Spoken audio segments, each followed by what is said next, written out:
MSD, Merck Sharp and Dome, as it's known in Europe, set up a plant in Carlow.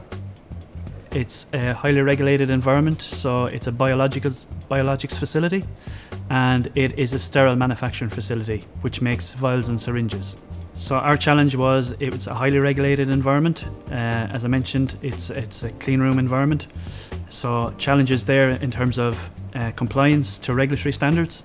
And we brought a reliability excellence program in place to try and make sure that we put work streams in place to manage our maintenance program. MCP partnered with Carlow in 2012. We completed an AMIS assessment. That was our approach. That was our framework for our reliability excellence program. And we've partnered with MCP to ensure we've continued on that journey from 2012.